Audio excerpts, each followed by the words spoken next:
Very good morning to all of you, and welcome to the e-learning series of mathematics. And the topic of our today's discussion is bases and dimensions. And in this video, we will discuss the extension theorem.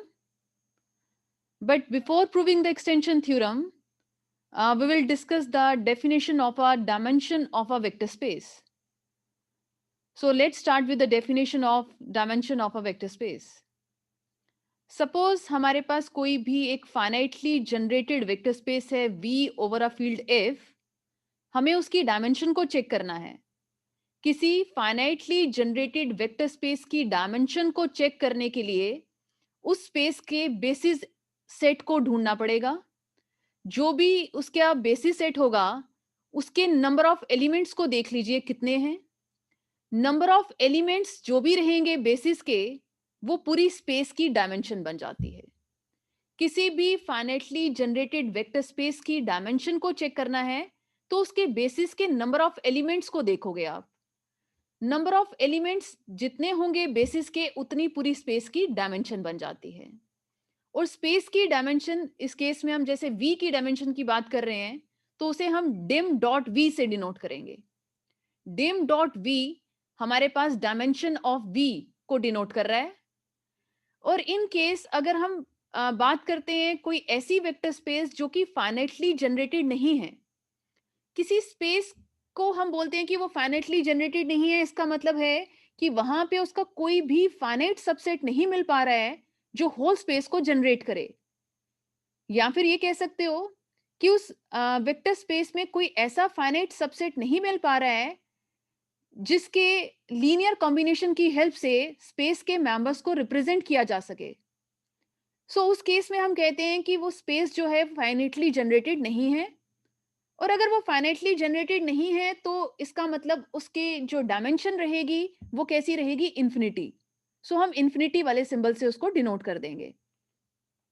अगर तो space जो है वो finitely generated है, मतलब कि उसका कोई फाइनाइट सबसेट मिल रहा है जो कि होल स्पेस को जनरेट कर रहा है. कोई एक ऐसा फाइनाइट सबसेट मिल रहा है जिसकी लीनियर कॉम्बिनेशन की हेल्प से स्पेस के हर मेंबर को जनरेट किया जा रहा है, तो उस सिचुएशन में हम उसकी डायमेंशन की बात करते हैं. डायमेंशन को देखने के लिए हमें फाइनाइट सबसेट तो मिल चुका है जो जनरेट कर रहा है, बट हमें डायमेंशन को देखने के लिए स्पेस का बेसिस सेट देखना है.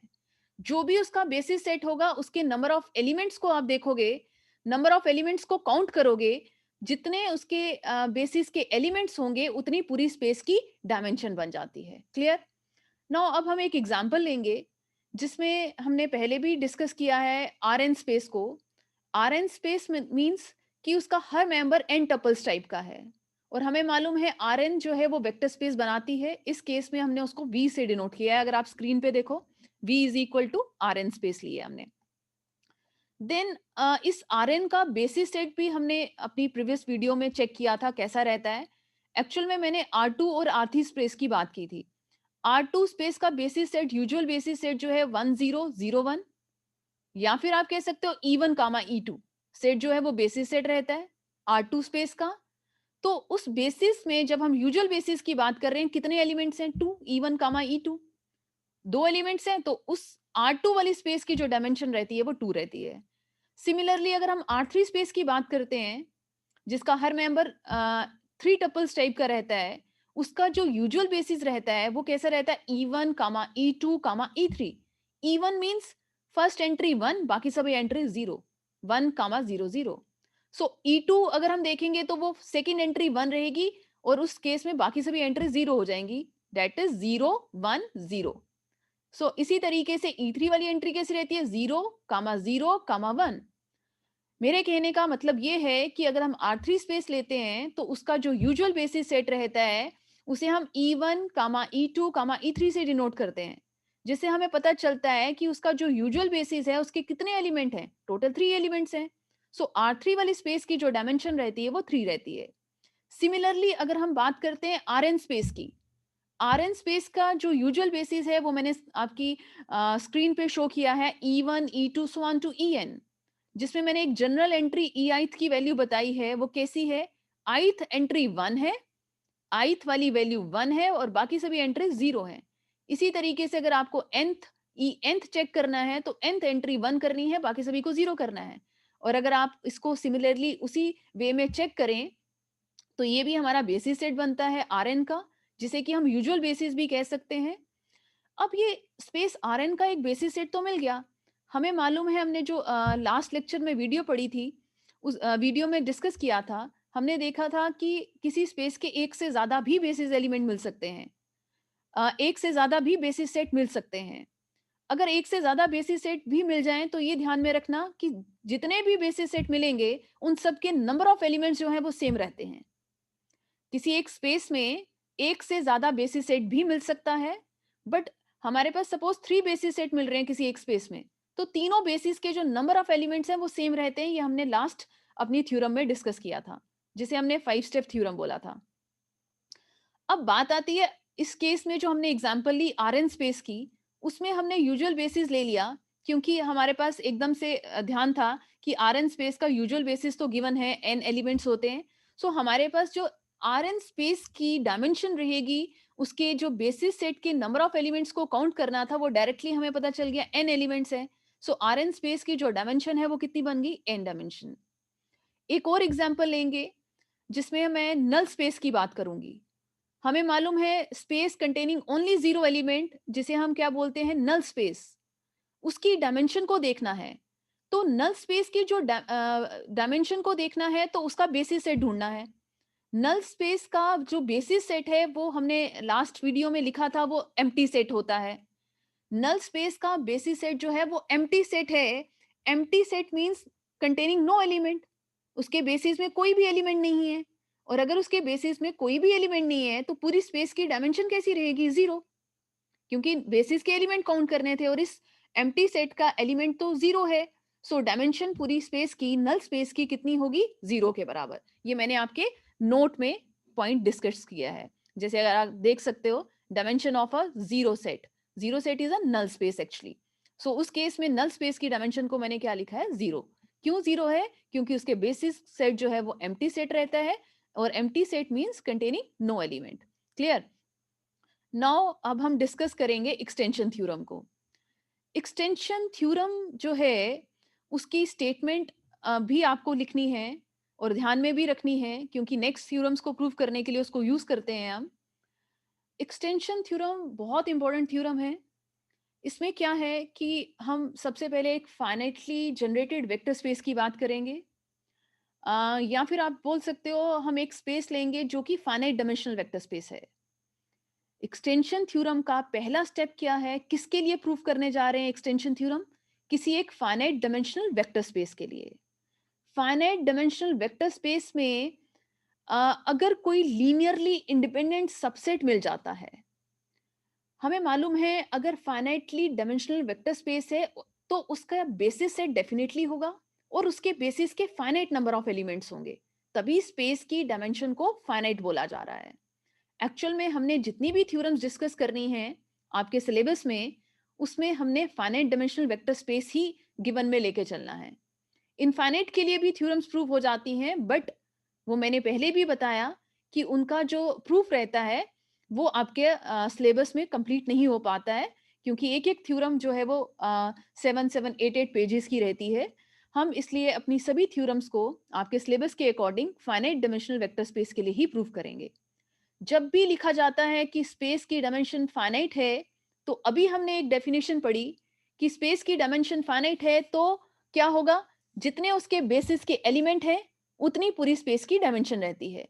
इसका कहने का मतलब है कि अगर स्पेस की डायमेंशन फाइनाइट है तो हमारे पास एक सेट मिलेगा जो कि उसका बेसिस सेट मिलेगा, कह सकते हो, और उसके बेसिस के जितने एलिमेंट रहेंगे उतनी पूरी स्पेस की डायमेंशन रहेगी। पहला पॉइंट। दूसरा पॉइंट एक्सटेंशन थ्योरम के लिए क्या है? फाइनाइट डायमेंशनल वेक्टर स्पेस तो ले ली, थ्योरम में क्या प्रूव करना है कि अगर कोई इंडिपेंडेंट सबसेट मिल जाता है, लीनियरली इंडिपेंडेंट सबसेट मिल जाता है, तो उसे एक्सटेंड करो। उसी का एक्सटेंडेड सेट जो रहेगा वो डेफिनेटली क्या बनाएगा? बेसिस सेट बनाएगा स्पेस वी का।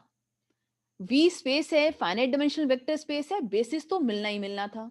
अब कौन बनेगा उसका बेसिस सेट? ये एक्सटेंशन थ्योरम कहती है कि अगर आपको उसमें इंडिपेंडेंट सेट मिल जाता है कोई, तो या तो वो independent set itself basis set बनाएगा, या फिर उसका कोई ना कोई ऐसा एक एक्सटेंडेड सेट मिल जाएगा जो कि बेसिस सेट बनाएगा। ये हमें इस थ्योरम में प्रूव करना है। अगर आप इसकी एक्सटेंशन थ्योरम की जो मैंने और करके स्टेटमेंट लिखी है, स्क्रीन पे आप देख सकते हो, उसे चेक करो। वो वही स्टेटमेंट है जो मैं बोल रही हूं। Any linearly independent set in a space V over a field F can be extended to form a basis of V। But इस स्टेटमेंट को आप थोड़ा ध्यान से सुनिए। इसमें ऐसा भी हो सकता है कि स्पेस जो है वो तो लेके ही चलनी है, फाइनाइट डायमेंशनल है V की, बट जो इंडिपेंडेंट सेट की एक्सटेंडेड सेट की बात कर रहा है, वो इंडिपेंडेंट सेट इटसेल्फ भी हो सकता है या उसका एक्सटेंडेड सेट भी हो सकता है। इस थ्योरम में हम प्रूव करेंगे कि वो क्या बन जाएगा, बेसिस सेट। स्पेस की डायमेंशन फाइनाइट है, उसका कोई लीनियरली इंडिपेंडेंट सेट लेंगे और वो लीनियरली इंडिपेंडेंट सेट का फिर एक एक्सटेंडेड सेट लेंगे, उसको चेक करेंगे कि वो बेसिस बना रहा है या नहीं बना रहा। अब वो एक्सटेंडेड सेट कौन सा लेना है, कितने एलिमेंट्स को एक्सटेंड करना है। अगर हम जनरल में सपोज कुछ 50 एलिमेंट्स ऐड और कर देंगे उस इंडिपेंडेंट सेट में, तो चेक करेंगे वो एक्सटेंडेड सेट तो है ही है इंडिपेंडेंट सेट का, चेक करेंगे बेसिस बनता है या नहीं बनता। अगर वो नहीं बेसिस बनेगा तो हम देखेंगे इस थ्योरम के प्रूफ में कि हम कुछ एलिमेंट्स को कम करते जाएंगे। पहले 50 एलिमेंट्स लिए, फिर 49 एलिमेंट्स लिए, उनको चेक करेंगे वो बेसिस बना पा रहा है या नहीं बना पा रहा। फिर हम देखेंगे कि हो सकता है एक और एलिमेंट को ओमिट करना पड़े, वो बेसिस 49 एलिमेंट्स वाला सेट ना बना पा रहा हो, तो 48 वाला बना रहा होगा।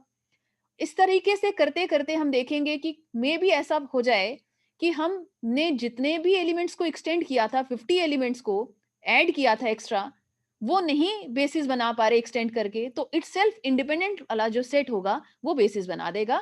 इस थ्योरम में हम प्रूव करेंगे। क्लियर? नाउ इसका प्रूफ स्टार्ट करते हैं।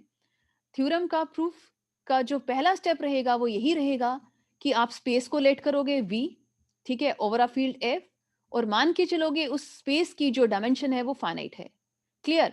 जैसे ही बोलोगे कि वो स्पेस की डायमेंशन फाइनाइट है, तो फाइनाइट डायमेंशनल वेक्टर स्पेस की डेफिनेशन को लगा दोगे। वो डेफिनेशन क्या रहती है कि वहां पे जितने उसके बेसिस के एलिमेंट होंगे उतनी पूरी स्पेस की डायमेंशन होगी। सो हमारे पास डेफिनेटली एक बेसिस सेट मिल गया। हमने एक ले लिया B containing the elements V1 V2 so on to Vn। Basis किसका है, V का, तो ऑब्वियसली पहले सबसेट किसका रहेगा, V का। अब वो बेसिस तो है, तो हम उसके आगे ये भी लिख देंगे कि बेसिस है तो उसके पास क्या पॉसिबिलिटीज रहेंगी।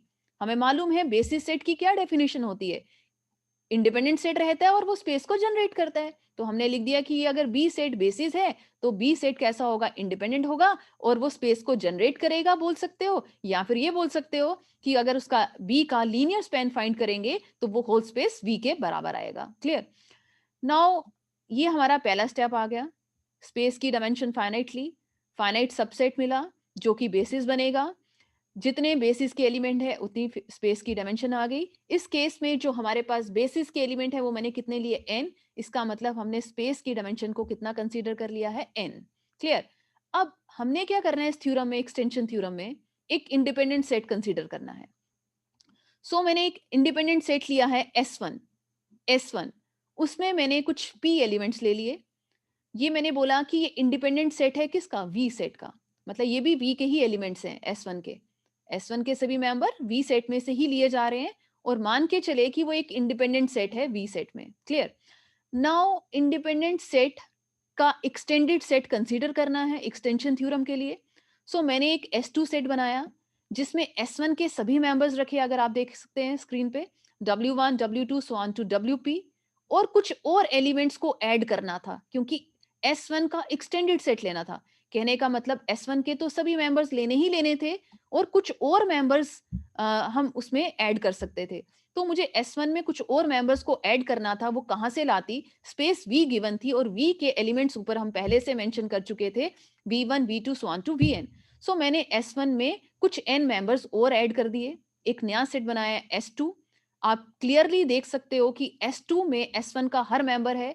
सो S2 S1 का क्या है, सुपर सेट, या फिर आप कह सकते हो S2 S1 का क्या है, extended set. Clear?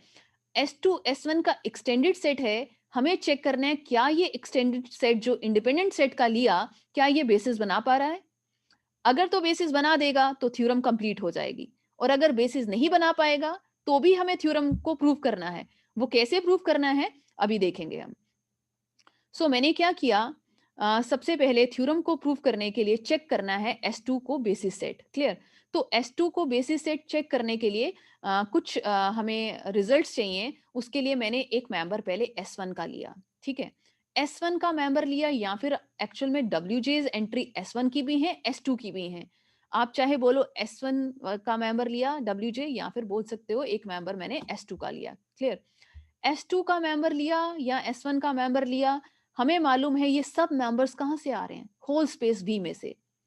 WJ member जो है वो एक्चुअल में V सेट का मेंबर है, क्योंकि S1 सबसेट था V का, ये मैंने रीजन दिया है, S1 सबसेट है V का। WJ मेंबर एक्चुअल में कहाँ से लिया, V वाली स्पेस में से, और V स्पेस का पहले से एक बेसिस सेट गिवन था। S2 को तो चेक करना है बेसिस सेट, बट ऑलरेडी एक गिवन में है जो हमने डेफिनेशन के अकॉर्डिंग लिखा था कि B सेट बेसिस है, और अगर B सेट बेसिस है तो उसकी डेफिनेशन लगाई थी कि वो स्पेस को जनरेट कर रहा है, या फिर आप बोल सकते हो कि स्पेस का कोई भी मेंबर लें उसे B सेट के मेंबर्स की कॉम्बिनेशन की हेल्प से लिख सकते हैं। B सेट का कोई भी मेंबर B सेट के मेंबर्स की कॉम्बिनेशन की हेल्प से ऑलरेडी लिख सकते हैं। इधर हम शो कर रहे हैं कि S2 की हेल्प से भी लिख के दिखाना है, क्योंकि S2 ने भी स्पेस को जनरेट करना है।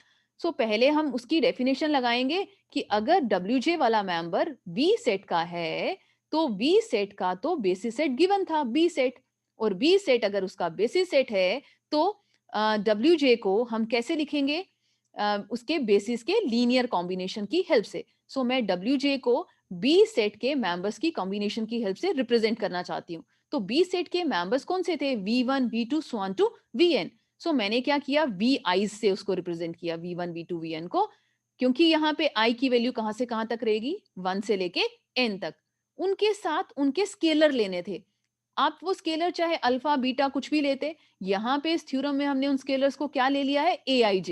एक्चुअल में अगर आप लिखना चाहो तो इसको लिख सकते हो, ये WJ स्पेस V का मेंबर है, उसे B के मेंबर्स की लीनियर कॉम्बिनेशन की हेल्प से समिशन डालो या प्लस प्लस करके उसकी रिप्रेजेंटेशन दो, दोनों तरीके से वो पॉसिबल है। जस्ट ये ध्यान रखो कि यहाँ के जो स्केलर्स हैं वो मैंने Aij's लिए हैं। मैंने ये एक रिलेशन 1 बना के रख दिया, ये S1 का मेंबर लिया, उसे B के मेंबर्स की लीनियर कॉम्बिनेशन की हेल्प से रिप्रेजेंट कर दिया। बट एक्चुअल में मेरा काम क्या था, मुझे चेक करना है क्या S2 बेसिस सेट बना पा रहा है स्पेस का। S2 को बेसिस सेट बनाने के लिए, चेक करने के लिए हमें देखना है क्या S2 सेट इंडिपेंडेंट है, पहली बात। दूसरी बात ये, क्या S2 स्पेस को जनरेट कर रहा है। तो हम पहले चेक करने जा रहे हैं कि क्या S2 स्पेस को जनरेट करता है। S2 स्पेस को कब जनरेट करेगा, जब S2 स्पेस को कब जनरेट करेगा, जब स्पेस का कोई भी मेंबर लें उसे S2 के मेंबर्स की लीनियर कॉम्बिनेशन की हेल्प से लिख दें। तो मुझे एक्चुअल में S2 का एक मेंबर लेना था, एक पहले भी ले चुके हैं, बट इसको इस रिलेशन को हम बाद में यूज करेंगे, फर्स्ट वाली इक्वेशन को।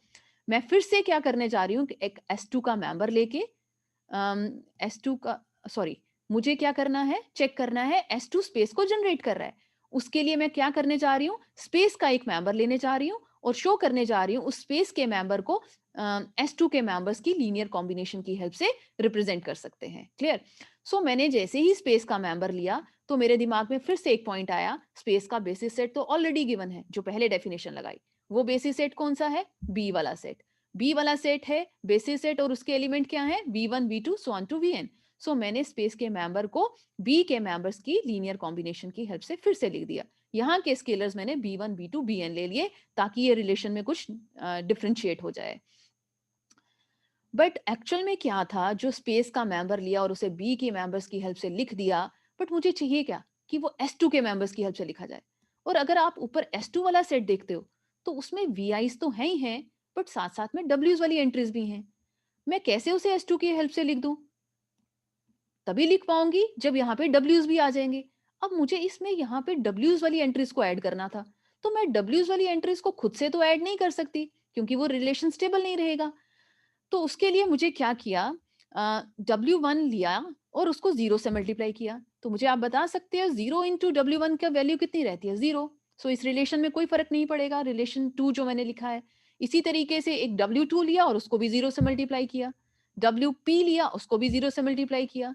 सो इन सभी को 0 into W1, 0 into W2 so on to 0 into WP को मैंने ऐड कर दिया, क्योंकि सबकी वैल्यू 0 इंटू W1 की भी 0 थी, 0 इंटू W2 की भी 0 थी, 0 इंटू WP की भी 0 थी, तो सो रिजल्ट हमारा 0 ही रहा। सो कहने का मतलब यहाँ पे जो हमने V की रिप्रेजेंटेशन लिखी थी, B के मेंबर्स की हेल्प से, हमने वहां पे W's की एंट्रीज को ऐड किया 0 के साथ मल्टीप्लाई करके। आप देख सकते हो क्योंकि W's हमारे पास 1 से लेके P तक थे, W1, W2 so on to WP।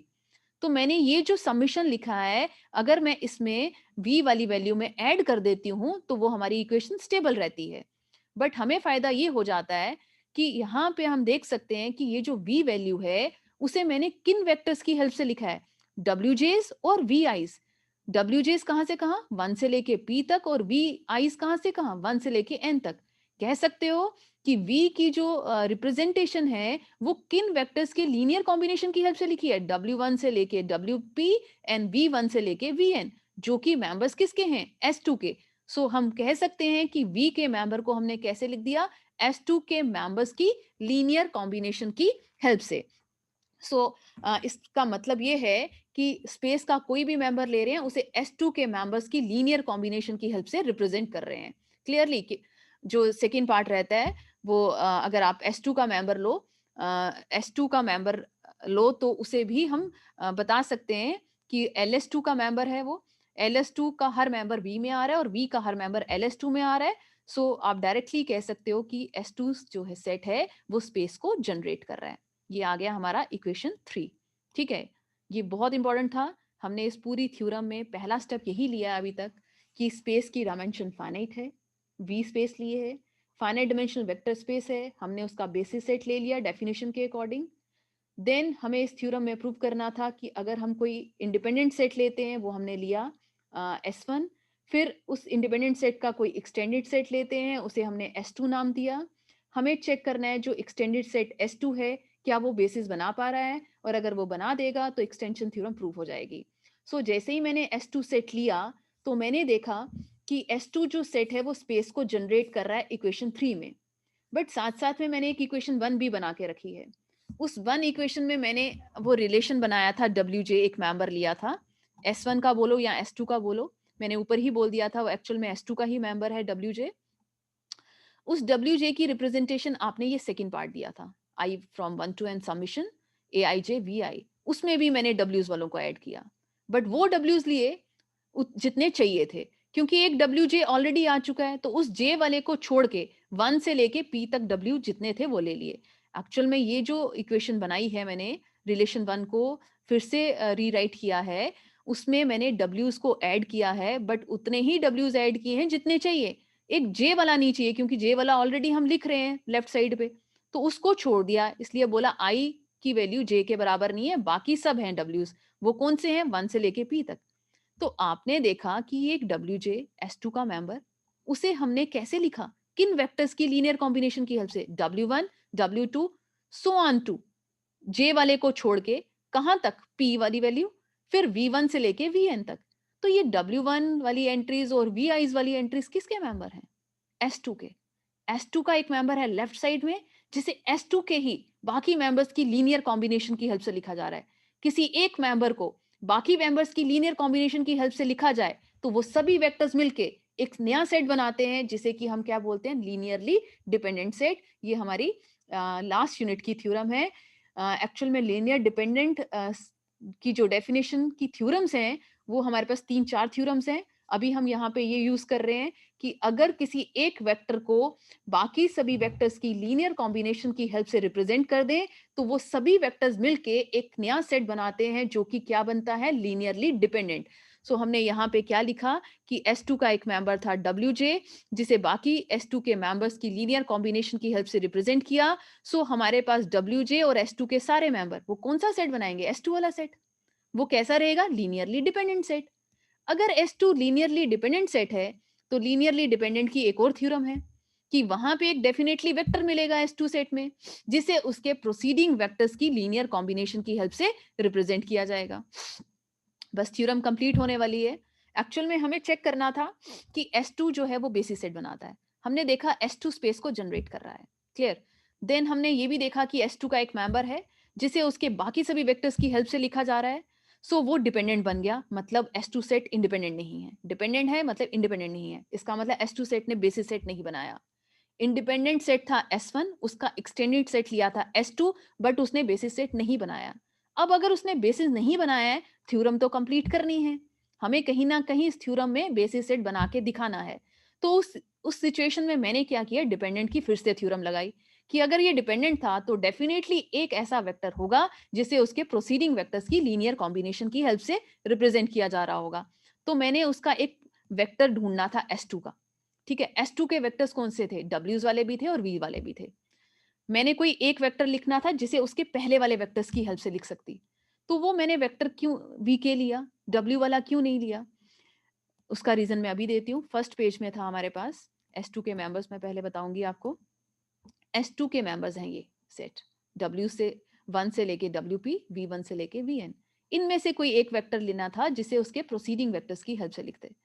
Actual में W's वाला ले लेते तो W से पहले वाले वेक्टर्स वाला जो सेट है वो उसी का सबसेट बनना था S1 वाले का, वो तो ऑलरेडी इंडिपेंडेंट है। बट यहाँ पे हम डिपेंडेंट की डेफिनेशन यूज कर रहे हैं, इसलिए उसको हमें प्रूव करने के लिए कि हमें एक ऐसा वेक्टर मिलेगा जिसे उसके प्रोसीडिंग वेक्टर की हेल्प से लिखा जाएगा। हमें ये मालूम है वो फर्स्ट वेक्टर W1 नहीं हो सकता, ये तो वही थ्योरम कहती है। डिपेंडेंट के केस में एक ऐसा वेक्टर मिलता है फर्स्ट वेक्टर को छोड़ के जिसे उसके प्रोसीडिंग वेक्टर की हेल्प से रिप्रेजेंट किया जाता है। तो वो W1 तो नहीं है, बट ये ध्यान में रखना कि वो W1 तो नहीं, बट W में से कोई भी एंट्री नहीं हो सकती, क्योंकि W's वाला खाली सेट देखें तो वो S1 सेट है और वो ऑलरेडी इंडिपेंडेंट है, वो डिपेंडेंट नहीं हो सकता। इसलिए हमने जो एक वेक्टर लेना था जिसे उसके प्रोसीडिंग वेक्टर्स की कॉम्बिनेशन की हेल्प से लिखना था, वो मैंने कौन सा लिया, वी आईज की एंट्रीज में से कोई एक मेंबर, उसे मैंने वी के नाम दे दिया। क्लियर। सो मैं वहीं पे आ जाऊंगी। हमारे पास एक मेंबर मिला, वो मैंने रीजन दिया, अगर आप इस लाइन को पढ़ लो। S2 का एक मेंबर जिसे उसके प्रोसीडिंग वेक्टर्स की लीनियर कॉम्बिनेशन की हेल्प से लिखना है, वो WJ's एंट्री नहीं हो सकती क्योंकि WJ's मेंबर्स S1 सेट के हैं जो कि इंडिपेंडेंट सेट है। सो वो मेंबर जिसे उसके प्रोसीडिंग वेक्टर की हेल्प से लिखना है वो डेफिनेटली VI's की कोई एंट्री होगी और उसका नाम मैंने VK दे दिया। अब हमारी थ्योरम जो लास्ट थ्योरम की थी हमने, फर्स्ट थ्योरम एक्चुअल में लास्ट चैप्टर की, वो यही थी। हमारे पास एग्जिस्टेंस थ्योरम, उसी को हम रिपीट करेंगे, सेम स्टेप्स आ जाएंगे कि हमारे पास ये एक वेक्टर मिला है VK जिसे उसके प्रोसीडिंग वेक्टर्स की कॉम्बिनेशन की हेल्प से लिखा है, उसे ओमिट कर देंगे। उसे गिवन वाले सेट से, हमारा गिवन सेट अभी कौन सा चल रहा है, S2, क्योंकि S2 ने बेसिस नहीं बनाया तो उसे S2 वाले सेट से ओमिट कर देंगे VK मेंबर को और बाकी सभी मेंबर्स ले लेंगे S2 के। वो एक नया सेट बन गया, देख लो S2 के सभी मेंबर आए W's वाले, ठीक है, और VI's की सभी एंट्रीज लेनी थी खाली kth एंट्री को छोड़ के, एक नया सेट बना दिया, उसका नाम दे दिया S3। सिमिलरली हम शो करेंगे जैसे S2 स्पेस को जनरेट कर रहा है S3 भी जनरेट करेगा, ये आपका काम रहेगा। S3 को शो करना है कि वो स्पेस को जनरेट कर रहा है। स्पेस का एक मेंबर ले लेना, उसे S3 की मेंबर्स की लीनियर कॉम्बिनेशन की हेल्प से लिख के दिखा देना। अब बात आएगी कि S3 है तो सबसेट स्पेस का, स्पेस को जनरेट कर रहा है, या तो इंडिपेंडेंट होगा या डिपेंडेंट होगा। S2 के लिए ऐसी पॉसिबिलिटी नहीं आई थी क्योंकि हमने डायरेक्टली देखा था कि वो सेट डिपेंडेंट बन रहा है, क्योंकि उसमें एक ऐसा वेक्टर मिल रहा था जिसे उसके बाकी सभी वेक्टर्स की कॉम्बिनेशन की हेल्प से लिखा जा रहा था, डिपेंडेंट था, तो हमने प्रोसीडिंग वेक्टर्स की कॉम्बिनेशन की हेल्प से किसी एक वेक्टर को लिख दिया, उसे ओमिट करके एक नया सेट बना दिया, S3 नाम दिया उसको, और S3 ने भी स्पेस को जनरेट किया। बट अब S3 की दोनों पॉसिबिलिटीज हैं, वो इंडिपेंडेंट भी हो सकता है और डिपेंडेंट भी हो सकता है। इंडिपेंडेंट हुआ और स्पेस को जनरेट कर रहा है तो बेसिस बन जाएगा, S3 बेसिस बनेगा, तो आप देख सकते हो S3 सेट S1 की ही एक्सटेंडेड सेट है। S3 सेट अगर आप चेक करें तो वो S1 का ही एक्सटेंडेड सेट है क्योंकि उसमें S1 के सभी मेंबर्स हैं। ठीक है, तो थ्योरम कंप्लीट हो जाएगी। बट अगर S3 डिपेंडेंट हुआ तो भी हमें थ्योरम प्रूव करनी है। तो उस सिचुएशन में क्या करेंगे, फिर से स्टेप्स को रिपीट करेंगे। क्या है वो स्टेप्स, अगर सेट S3 डिपेंडेंट है तो वहां पे एक ऐसा वेक्टर मिलेगा जिसे उसके प्रोसीडिंग वेक्टर्स की कॉम्बिनेशन की हेल्प से रिप्रेजेंट किया जाएगा। फिर वो VIs में से ही कोई एक एंट्री होगी। फिर जो जिसे भी एक VI को रिप्रेजेंट किया जा रहा होगा उसके प्रोसीडिंग वेक्टर्स की हेल्प से उस वेक्टर को S3 वाले सेट में से ओमिट कर देंगे, एक नया सेट बनाएंगे, उसका नाम S4 देंगे। और S4 में क्या होगा, S3 की सभी एंट्रीज आएंगी, S3 की सभी एंट्रीज आएंगी। एक तो पहले VI ओमिट हो चुका था, एक और VI ओमिट हो गया। कहने का मतलब दो VIs ओमिट करके एक नया सेट बना S4। और सिमिलरली लिख देंगे, उसमें फिर से प्रूव नहीं करेंगे कि वो स्पेस को जनरेट कर रहा है, क्योंकि अगर होल सेट स्पेस को जनरेट कर रहा है, उसके सबसेट्स भी स्पेस को जनरेट कर देते हैं। हम सिमिलरली लिखेंगे S4 भी स्पेस को जनरेट कर रहा है। और अगर S4 भी स्पेस को जनरेट कर रहा है तो S4 की पॉसिबिलिटी रहेगी या तो वो इंडिपेंडेंट होगा या वो डिपेंडेंट होगा। इंडिपेंडेंट हुआ तो डेफिनेटली बेसिस सेट बनेगा, और वो S4 भी आप चेक कर सकते हैं, वो S1 का ही एक्सटेंडेड सेट है। अब फिर से बात आई कि अगर वो डिपेंडेंट हुआ तो भी तो थ्योरम प्रूव करनी है। तो डिपेंडेंट के केस में फिर से वही डेफिनेशन, कोई एक वेक्टर मिलेगा जिसे उसके प्रोसीडिंग वेक्टर्स की कॉम्बिनेशन की हेल्प से रिप्रेजेंट किया जाएगा। जिसे भी रिप्रेजेंट किया जाएगा उसे S4 से ओमिट करेंगे। कर क्या रहे हैं हर स्टेप में, कितनी बार ओमिट करेंगे, कितनी बार ये स्टेप्स रिपीट करेंगे। हमें मालूम है हमारे पास जो सेट है S2 जिसे हम चेक कर रहे थे बेसिस, उसमें फाइनाइट एलिमेंट्स ही हैं, पूरी स्पेस में फाइनाइट एलिमेंट्स हैं। तो definitely finite number of times ही आपको प्रोसेस को रिपीट करना पड़ेगा। और एक ऐसी सिचुएशन आएगी finite number of steps repeat करने के बाद जिसमें सभी VIs ओमिट हो जाएंगे, क्योंकि हर स्टेप में क्या हो रहा है, एक VI ओमिट हो रहा है, तो पॉसिबिलिटी बन रही है कि वो बेसिस बन सकता है। और ये भी पॉसिबिलिटी है कि वो डिपेंडेंट रहे तो ना बन पाए वो बेसिस सेट। और अगर नहीं बन पाता है तो हर स्टेप में क्या हो रहा है, एक VI ओमिट हो रहा है। तो कितने VIs हैं, इनफाइनाइट तो नहीं है ना, फाइनाइट ही है। कितने VIs हैं टोटल, V1 से लेके Vn तक। सो आफ्टर n स्टेप्स वो सारे के सारे VIs ओमिट हो जाएंगे, और अल्टीमेटली एक स्टेप आएगा जिसमें खाली W's वाली एंट्रीज रह जाएंगी। अब जब W's वाली एंट्रीज वाला सेट रह जाएगा तो वो एक S1 वाला सेट है। और हम शो कर देंगे जैसे बाकी सेट स्पेस को जनरेट कर रहे हैं, तो S1 वाला सेट भी स्पेस को जनरेट कर रहा है। जनरेट तो कर रहा है, अब उसके पास ये पॉसिबिलिटी नहीं है कि वो इंडिपेंडेंट भी हो सकता है या इंडिपेंडेंट भी। क्यों? क्योंकि हम ऑलरेडी ऊपर लेके चले हैं कि वो S1 वाला सेट कैसा है, इंडिपेंडेंट सेट। उसकी वो डिपेंडेंट वाली पॉसिबिलिटी खत्म हो चुकी है। उसके पास सिर्फ क्या पॉसिबिलिटी है कि वो इंडिपेंडेंट है। अपने पहले से S1 को इंडिपेंडेंट लिया है। WJs वाली एंट्रीज वाला सेट S1 है और वो ऑलरेडी इंडिपेंडेंट है। और हमारी थ्योरम के अकॉर्डिंग हर स्टेप में S सेट वाला जो है वो स्पेस को जनरेट कर रहा है, तो S1 सेट भी स्पेस को जनरेट करेगा और इंडिपेंडेंट है तो बेसिस बन जाएगा। So ultimately after finite number of times step को रिपीट करने के बाद एक स्टेज ऐसी आ रही है जिसमें जो सेट S1 है इंडिपेंडेंट वाला वो इटसेल्फ बेसिस सेट बन रहा है। कहने का मतलब अगर S1 का एक्सटेंडेड सेट बेसिस नहीं बना पाता है तो एक ऐसी स्टेज आएगी जिसमें S1 independent set itself basis set बना देगा। सो हमारी थ्योरम प्रूव हो जाएगी। जैसे कि एक्सटेंशन थ्योरम की स्टेटमेंट है कि एनी लीनियरली इंडिपेंडेंट सेट लेते हैं, उसे हम एक्सटेंड करते हैं तो डेफिनेटली बेसिस सेट बना पाता है, या फिर वो इटसेल्फ वाला सेट जो है वो बेसिस सेट बना पाता है। So this proves your theorem. So बाकी थ्योरम्स हम नेक्स्ट वीडियो में डिस्कस करेंगे। Thank you so much, god bless you all.